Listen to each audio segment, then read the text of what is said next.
Bismillahirrahmanirrahim. Assalamualaikum warahmatullahi wabarakatuh. Assalamualaikum huda.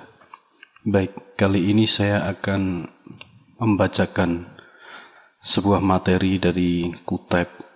Kuteb ya, bukan kitab. Kuteb itu buku kecil, kalau kitab itu buku besar. Di mana Kuteb ini berjudul Hukum Sihir dan Perdukunan, serta cara menangkal sihir sebelum dan sesudah terjadinya berdasarkan Al-Quran dan As-Sunnah. Buku ini merupakan buku terjemahan dari Kuteb dengan judul asli Risalah fil Hukum As-Sihir wal Kahanah, yang ditulis oleh Syekh Abdul Aziz bin Abdullah bin Bas. Buku ini diterjemahkan dan diterbitkan oleh penerbit Dar Ibnu Al-Athir Li'an-Nashr, di mana di edisi bahasa Indonesianya berjudul Hukum Sihir dan Perdukunan. Baik, Hukum Sihir dan Perdukunan. Segala puji hanya milik Allah. Salawat dan salam semoga dilimpahkan kepada Nabi Muhammad SAW, yang tidak ada lagi nabi sesudah beliau. Dengan memperhatikan banyaknya tukang-tukang sihir akhir-akhir ini, yang mengaku dirinya sebagai tabib dan mengobati orang sakit dengan jalan sihir atau perdukunan. Tersebarnya mereka di berbagai negeri dan penipuan yang mereka lakukan terhadap orang-orang awam yang tidak mengerti. Maka saya berpandangan bahwa termasuk bentuk nasihat atau loyalitas kepada Allah SWT dan kepada hamba-hambanya bila saya menjelaskan tentang betapa besar bahaya hal tersebut bagi Islam dan umat Islam. Karena hal itu mengandung ketergantungan kepada selain Allah Ta'ala dan bertolak belakang dengan perintah Allah dan Rasul-Nya SAW. Maka dengan memohon pertolongan Allah, saya katakan bahwa berobat diperbolehkan menurut kesepakatan para ulama. Seorang muslim boleh saja mendatangi dokter penyakit dalam, bedah, syaraf, atau yang semacamnya, agar dokter tersebut memeriksa penyakit yang dideritanya. Kemudian orang mengobatinya dengan obat-obat yang sesuai, yang diperbolehkan oleh syariat, sebagaimana yang dikenal dalam ilmu kedokteran. Karena hal itu termasuk melakukan sebab yang biasa berlaku dan tidak menafikan tawakal kepada Allah. Karena Allah SWT telah menurunkan penyakit dan menurunkan pula obatnya, yang diketahui oleh sebagian orang dan tidak diketahui oleh sebagian lainnya. Akan tetapi Allah SWT tidak menjadikan penyembuhan hamba-hambanya pada sesuatu yang telah diharamkan kepada mereka. Oleh karena itu, tidak dibenarkan bagi orang yang sakit mendatangi dukun-dukun yang mengklaim dirinya mengetahui hal-hal gaib untuk mengetahui penyakit yang dideritanya. Tidak diperbolehkan pula mempercayai atau membenarkan apa yang mereka katakan, karena sesuatu yang mereka katakan mengenai hal-hal gaib itu hanya didasarkan pada perkiraan belaka. Dan dengan cara mendatangkan jin-jin untuk meminta pertolongan kepada mereka sesuai dengan apa yang mereka inginkan. Mereka dihukumi kafir dan sesat bila mengklaim mengetahui hal-hal gaib. Imam Muslim meriwayatkan dalam kitab sahihnya bahwasanya Nabi SAW bersabda, barang siapa yang mendatangi tukang ramal atau araf. Araf ialah orang yang mengakui mengetahui kejadian yang telah lewat, yang bisa menunjukkan barang yang dicuri atau tempat kehilangannya suatu barang. Sedangkan kahin ialah orang yang memberikan hal-hal gaib yang akan terjadi atau sesuatu yang terkandung di dalam hati. Menurut Syekhul Islam Ibnu Taimiyah, araf, kahin, munajim atau ahli nujum adalah nama yang sama untuk kedua makna di atas. Barang siapa yang mendatangi tukang ramal atau araf, maka tidak akan diterima sholatnya selama 40 hari.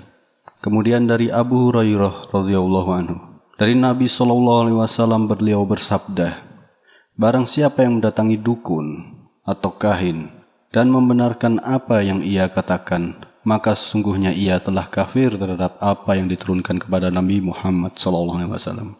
Diriwayatkan oleh Abu Daud.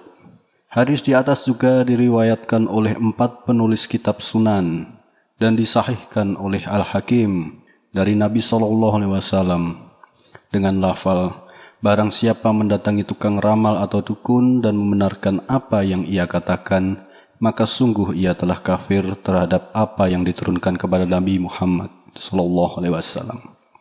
Dari Imran bin Husain, ia berkata, Rasulullah SAW bersabda, bukan termasuk golongan kami orang yang melakukan atau meminta tatayur atau menentukan nasib sial berdasarkan tanda-tanda benda, burung, dan lain-lain. Yang meramal atau yang meminta diramalkan, yang menyihir atau meminta disihirkan. Barang siapa yang mendatangi dukun dan membenarkan apa yang ia katakan, maka sungguh ia telah kafir terhadap wahyu yang diturunkan kepada Muhammad SAW. Diriwayatkan oleh Al-Bazzar dengan sanad jayyid. Dalam hadis-hadis yang mulia di atas terkandung larangan mendatangi para peramal, dukun, tukang sihir, dan semacamnya. Larangan bertanya kepada mereka tentang hal-hal gaib, larangan mempercayai atau membenarkan apa yang mereka katakan, dan ancaman bagi mereka yang melakukannya.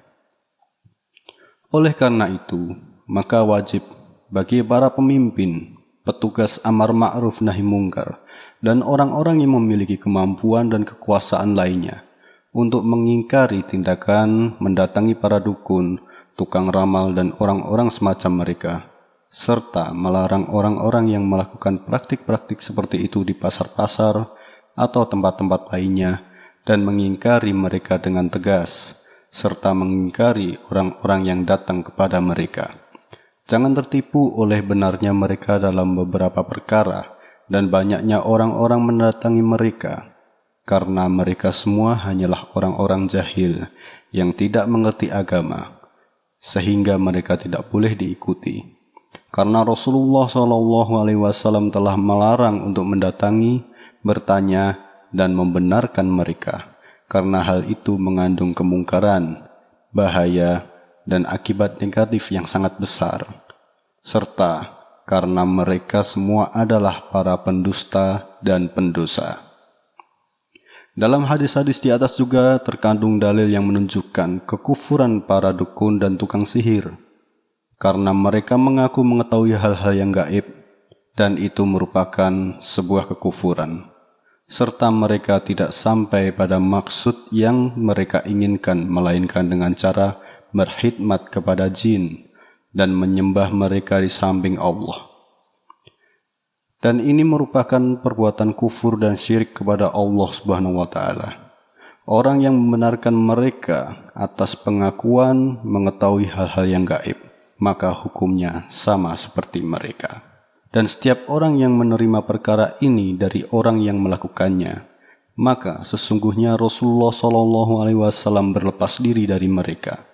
Seorang muslim tidak boleh tunduk dan percaya kepada mereka klaim sebagai suatu cara pengobatan, semisal tulisan-tulisan jimat yang mereka buat, atau menuangkan cairan timah dan tahayul-tahayul lainnya yang biasa mereka praktikkan. Semua ini adalah praktik-praktik perdukunan dan penipuan terhadap manusia.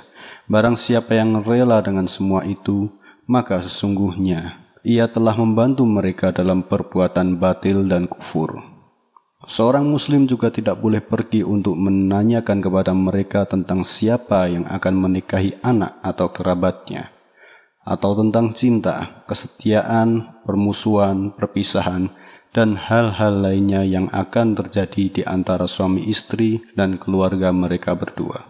Karena semua itu termasuk hal-hal gaib yang tidak ada seorang pun yang mengetahuinya kecuali Allah Subhanahu wa Ta'ala. Sihir adalah suatu perbuatan haram yang menyebabkan kekufuran, sebagaimana Allah Azza wa Jalla berfirman tentang kisah dua malaikat di surat Al-Baqarah. A'udzubillahi minasyaitonirrajim. Pada keduanya tidak mengajarkan sesuatu kepada seorang sebelum mengatakan, sesungguhnya kami hanyalah cobaan bagi kalian. Sebab itu janganlah kalian kafir dengan mempelajari sihir. Maka mereka mempelajari dari keduanya malaikat itu apa yang dapat memisahkan antara seorang suami dengan istrinya. Mereka tidak akan dapat mendapatkan seorang dengan istrinya kecuali dengan izin Allah. Mereka mempelajari sesuatu, memudaratkan dan tidak memberi manfaat kepada mereka. Padahal sesungguhnya mereka sudah tahu, barang siapa membeli atau menggunakan sihir itu, niscaya tidak akan mendapatkan bagian kebaikan di akhirat. Dan sungguh sangatlah buruk harga mereka menjual diri mereka dengan sihir, sekiranya mereka mengetahui. Surat Al-Baqarah ayat 102. Ayat yang mulia ini menunjukkan bahwa sihir merupakan perbuatan kufur dan bahwa para tukang sihir menceraikan antara seorang suami dengan istrinya. Sebagaimana ayat ini juga menunjukkan bahwa sihir itu tidak memiliki pengaruh apa-apa secara zatnya, baik mendatangkan manfaat ataupun mudarat. Tapi sihir itu hanya akan berpengaruh dengan izin Allah, maka Allah lah yang menciptakan kebaikan dan keburukan. Sungguh besar bahaya dan bencana yang ditimbulkan oleh para pendusta tersebut yang mewarisi ilmu-ilmu tersebut dari kaum musyrikin dan mengelabuhi orang-orang bodoh yang lemah akalnya. Inna lillahi wa inna ilaihi raji'un. Cukup Allah bagi kami dan Dia adalah sebaik-baik penolong.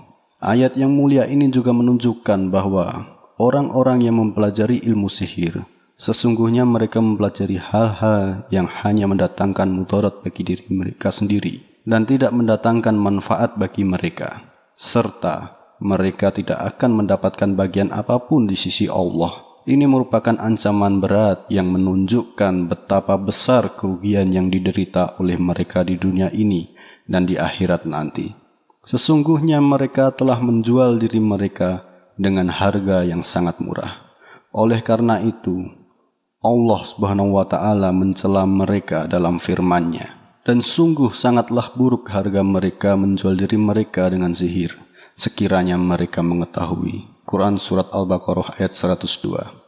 Kita memohon kepada Allah kesejahteraan dan keselamatan dari kejahatan para tukang sihir, dukun, dan tukang ramal.